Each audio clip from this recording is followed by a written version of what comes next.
kami hormati Bapak Ibu Dewan Guru beserta staf tata usaha. Alhamdulillahirrahmanirrahim. Wassalatu wassalamu ala anbiya'i wal mursalin wa ala alihi washabihi ajmain. Amma ba'du. Pada kesempatan hari ini kita akan membahas tentang diseminasi budaya positif modul 1.4. Adapun acaranya yaitu pembukaan, inti dan penutup. Langsung saja kita buka acara ini dengan membaca basmalah. Bismillahirrahmanirrahim. Dan selanjutnya kepada Ibu Kurnia kami persilakan.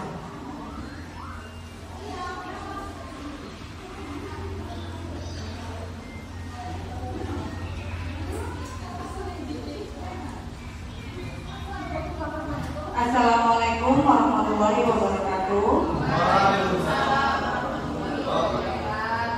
Yang saya hormati Bapak Kepala Sekolah SD Negeri 1 Sidodaji dan teman-teman rekan sejawat yang saya hormati.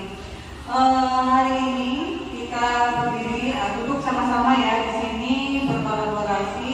Saya akan menyampaikan penjelasan tentang arti nyata saya, yaitu budaya positif. Saya akan mengimbaskan budaya positif yang telah saya laksanakan di sekolah.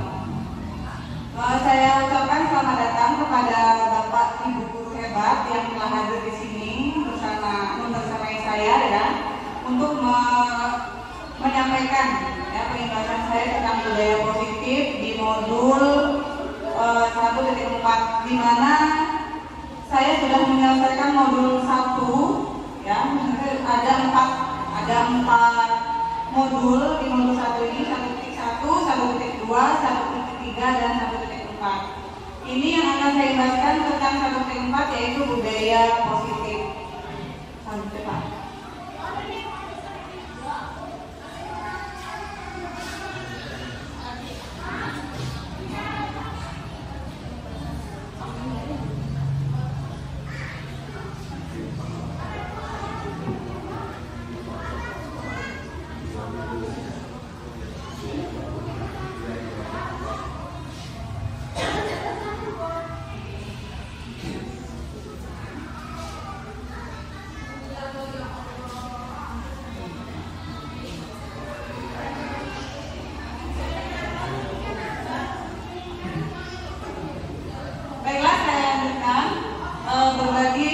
Baik ya, next Pak.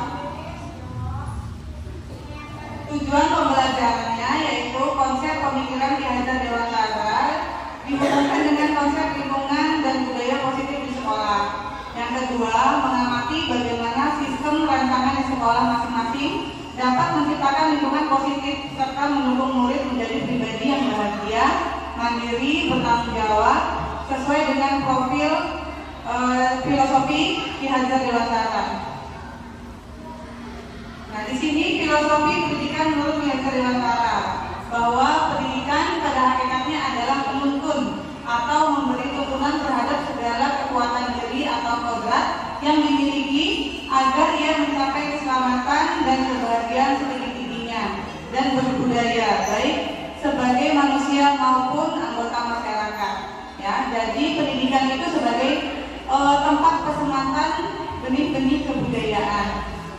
Itu kalau pendidikan. Sedangkan pendidik adalah ibaratnya sebagai petani dan murid seperti biji tumbuhan. Jadi bagaimana murid itu tergantung kita sebagai pendidik. Sedangkan pendidikan adalah hanya sebuah wadah ya untuk benih-benih penyematan benih-benih kebudayaan. Next. Trilogi pendidikan Ki Hajar Dewantara. Yang pertama Inarso Sungkulogo, jadi kita di depan memberikan tauladan. Yang kedua Hikmadiah Mangunkarso, di tengah menjadi pendorong atau memberi semangat kepada murid. Yang ketiga adalah Tuturi Handayani, di belakang mengamati kemajuan para murid. Mewujudkan budaya positif, yaitu merubah pola renang ya. Di sini ada sesuai dengan Stephen R. Covey Bila kita ingin membuat kemajuan perlahan, sedikit-sedikit, ubahlah sikap atau perilaku Anda. Namun, bila kita ingin memperbaiki cara utama kita, maka kita perlu mengubah kerangka acuan kita. Ubahlah bagaimana Anda melihat dunia, bagaimana Anda berpikir tentang manusia. Ubahlah paradigma Anda, skema pemahaman dan penjelasan aspek-aspek tertentu tentang realitas. Nah, ini adalah stimulus respon, ya. Stimulus respon tentang dunia dan teori kontrol tentang dunia, bahwa realitas dan kebutuhan itu kita sama. Sedangkan kontrol dunia itu realitas dan kebutuhan kita itu berbeda, ya. Kemudian semua orang melihat hal yang sama, ya, stimulus. Sedangkan teori kontrol tentang dunia itu setiap orang memiliki gambaran yang berbeda. Kita mencoba mengubah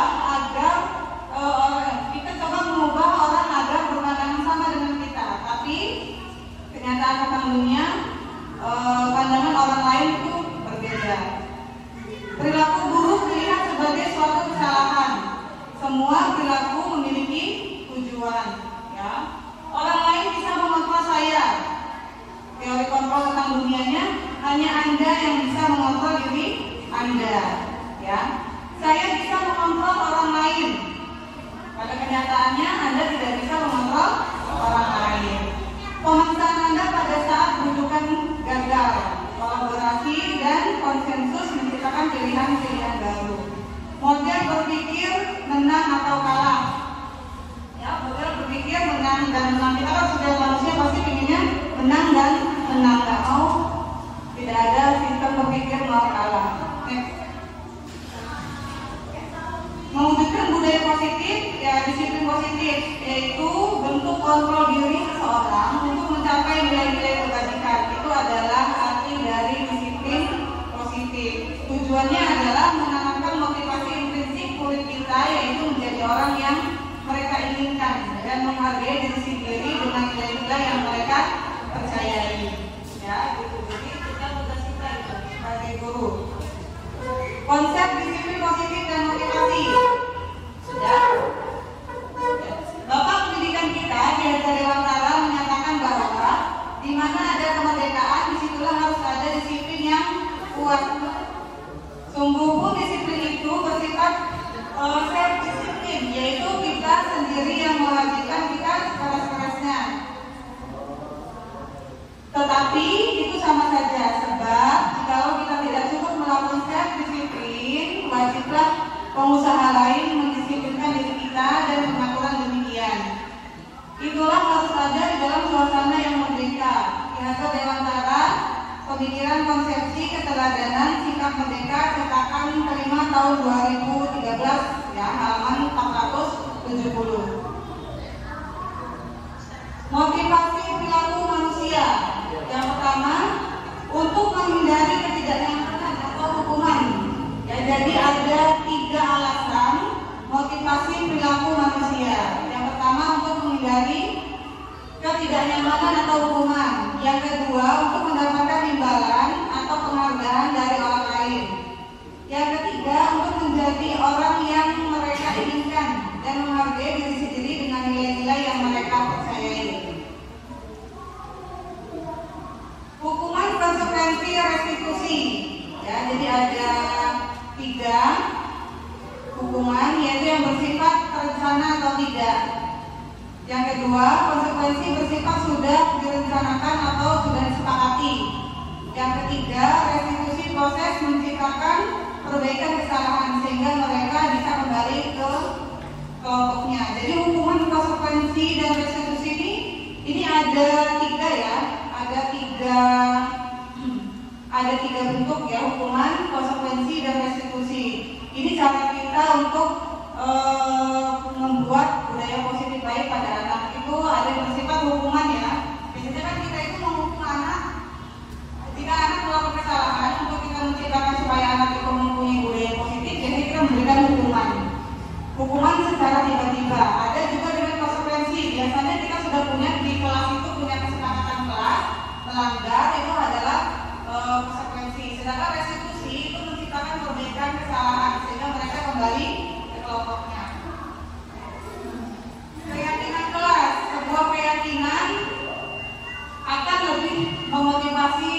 dari dalam atau memotivasi secara intensif.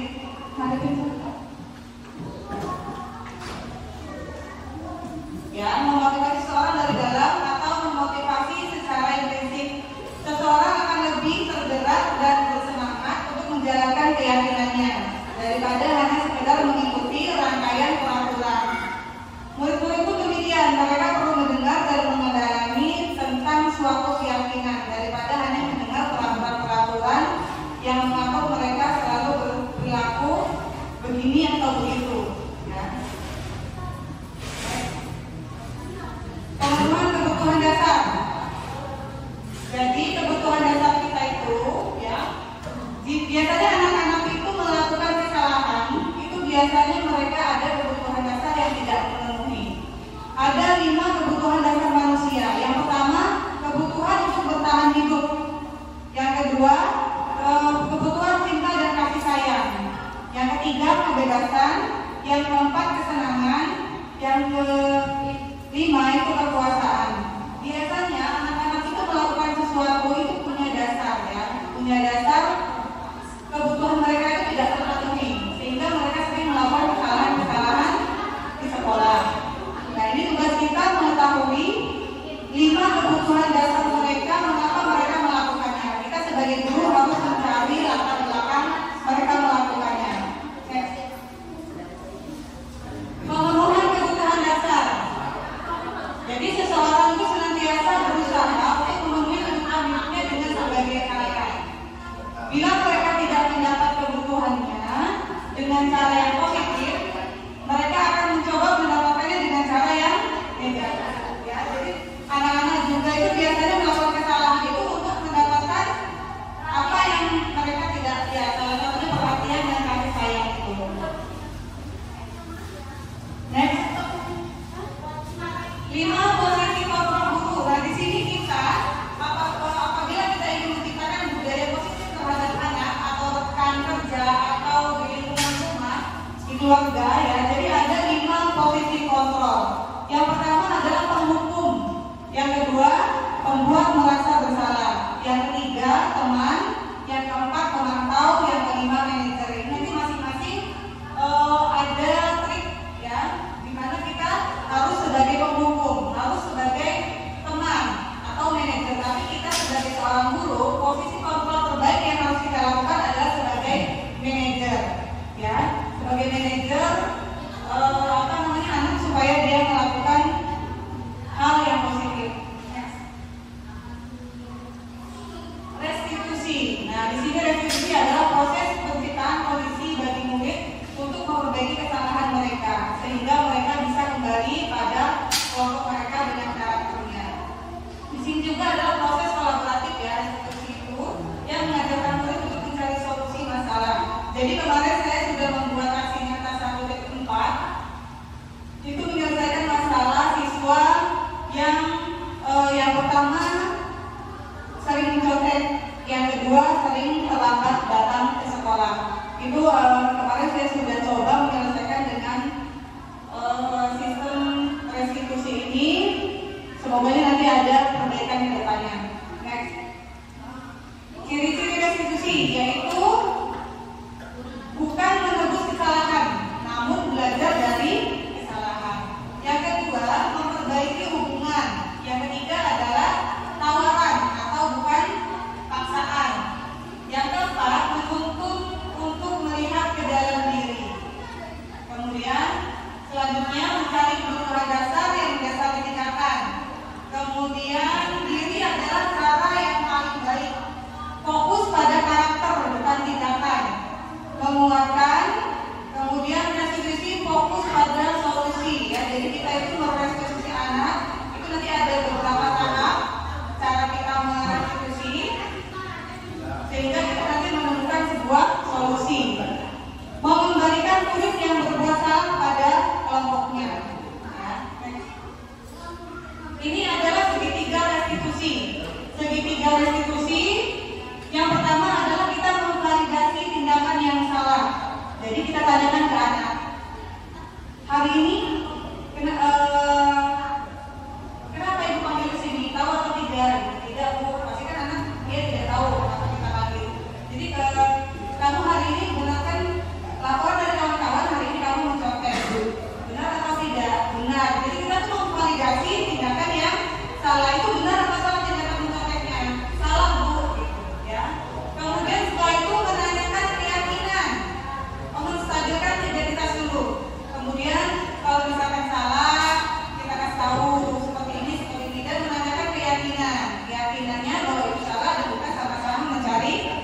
solusi. Next. Ya. Sudah ya Bapak Ibu, ini tadi paparan saya tentang budaya positif. Jadi intinya kita itu dalam menerapkan budaya positif di sekolah itu ada 5 posisi kontrol tadi ya, dan bisa juga kita terapkan melalui segitiga restitusi, di mana anak-anak itu bisa menerapkan nanti. Ya, ada 5 posisi kontrol.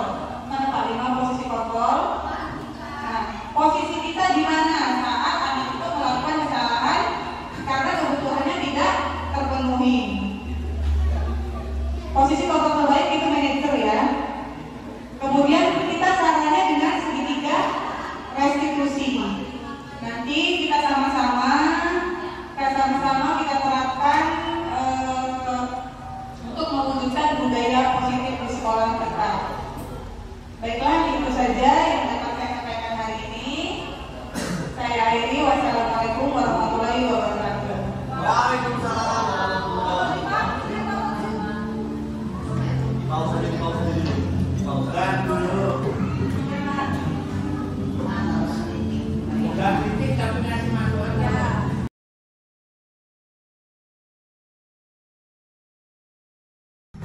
Apa kabar Yusuf? Yusuf tahu nggak kenapa ibu panggil ke sini? Tadi Yusuf berangkat sekolah jam berapa? Jam 7:30. Oh, kita sekolah masuk jam berapa? Jam 7. Terus gini, ibu sudah beberapa minggu ini memperhatikan kamu selalu datang terlambat ke sekolah. Datang terlambat ke sekolah itu perbuatan baik atau tidak? Iya, tapi memang setiap manusia pasti pernah melakukan kesalahan. Itu adalah sesuatu hal yang sangat manusiawi. Ibu juga pernah melakukan kesalahan.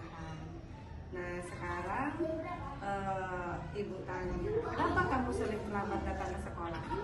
karena sering main sampai malam. Oh, jadi kamu kalau tidur larut malam karena sering main game online sampai larut malam. Yusuf ingat nggak? Kita kan pernah tuh membuat keyakinan kelas. Apa salah satunya keyakinan kelas yang kita buat? Datang sekolah tepat waktu. Iya, datang sekolah tepat waktu. Tapi akhir-akhir ini Yusuf selalu datang terlambat. Nah, sekarang apa yang harus Yusuf lakukan supaya tidak terlambat lagi? Tidur lebih awal Tidur lebih awal. Ada lagi? dan tidak main game sampai larut malam. Nah, itu jawaban yang bagus. Berarti kan Yusuf jangan main game sampai larut malam lagi. Jangan tidur terlalu malam dengan alasan lain. Ya, sudah siap untuk melakukan perubahan, Yusuf? Iya, mulai kapan? Malam Ya, malam ini janji ya, tidak tertidur larut malam lagi. Sudah siap untuk menjadi melakukan perubahan untuk menjadi yang lebih baik lagi? Sudah siap? siap. Bagus. Terima kasih Yusuf. Ya. Apa kabar Tila? Baik. Tila tahu nggak kenapa ibu panggil hari ini? Nggak tahu. Kita tadi habis melakukan ulangan apa kita tadi? Ulangan matematika. Oh iya. Ibu tadi memperhatikan dan ada kawan-kawan kamu juga yang bilang katanya kamu tadi mencontek. Benar atau tidak? Benar. Menurutmu itu suatu hal yang baik atau tidak? Tidak. Jika itu sebuah hal yang tidak baik, kenapa kamu melakukannya? Bisa ceritakan ke guru? Lupa belajar. Oh, Kila kenapa lupa belajar semalam? Oh, tidurnya lebih cepat bukan karena main game. Oh, baik. Nah, itu kan Kila tahu ya bahwa kita itu sesuatu hal yang tidak baik. Kita pernah melakukan persetujuan kelas, ya, atau keyakinan kelas. Apa keyakinan kelas yang kita buat? Ya, kemudian kejujuran, ya, jujur. Jadi kita tuh harus jujur. Nah,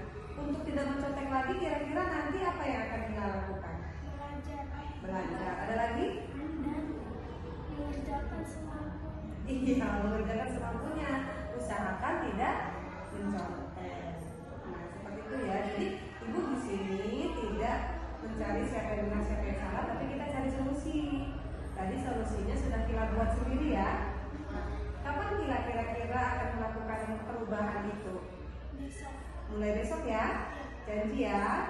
Nah, baiklah, terima kasih ya Kila ya. Hari ini Ibu panggil Kila hanya ingin kita sama-sama cari solusi supaya Kila tidak mencontek